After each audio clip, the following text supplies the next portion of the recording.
Hi hello am doctor Sukanya Mahalakshmi dental clinic Tiruppur. இன்றைக்கி நம்ம குழந்தைங்க ப்ரஷிங் பற்றி தான் பேச போகிறோம். குழந்தைங்களுக்கு ப்ரஷ் பண்ணுறது இம்பார்ட்டன்ட் இல்லையா அப்படின்னு நிறைய பேஷண்ட்ஸ் டவுட்ஸ் கேட்டுட்ருக்காங்க. ரீசெண்டாக 2 டேஸ் முன்னாடி நம்ம கிளினிக்கில் ஒரு பேஷண்ட் விசிட் பண்ணாங்க. அவங்க பேபிக்கு 2.5 இயர்ஸ் ஆகுது. இது வரைக்கும் நாங்கள் ப்ரஷ் பண்ணது கிடையாது. பிகாஸ் அந்த பேபி வந்துட்டு கோஆப்ரேட் பண்ண மாட்டாங்க, ப்ரஷ் எடுத்தாலே ஓடிடுவாங்க அப்படின்னு சொல்கிறாங்க.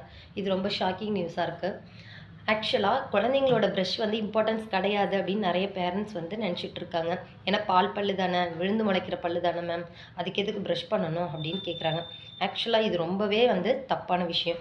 குழந்தைங்க பல்லை வந்துட்டு நம்ம பராமரிக்காமல் விடும்போது சீக்கிரம் சொத்தையாகி பால் பல்லாகிறது விழுந்துடுச்சு. இயர்லியராக கரெக்டான ஸ்டேஜில் விழுற பல் விழாமல் இயர்லியராக விழும்போது என்ன ஆகும் அப்படின்னு பார்த்தீங்கன்னா, ஃப்யூச்சரில் அதை பெர்மனன்ட் டீத் வந்து கிராஸாக முளைக்கும், வரிசைப்படி இருக்காது. ஸோ ஃப்யூச்சரில் கிளிப் போடுற மாதிரி பிரச்சனையை க்ரியேட் பண்ணும். ஸோ குழந்தைங்களுக்கு ப்ராப்பரான ப்ரஷ்ஷிங் ரொம்பவே இம்பார்ட்டன்ட். குழந்தைங்களுக்கு காலையிலையும் நைட்டும் பேரண்ட்ஸ் வந்துட்டு கூட இருந்து ப்ரஷ் பண்ணும்போது ப்ராப்பராக பண்ண சொல்லித்தரணும். அப்படி இல்லைன்னா பேரண்ட்ஸே பண்ணி விட்டுறணும். 6 மந்த்லேருந்து ஃபஸ்ட்டு டூத்து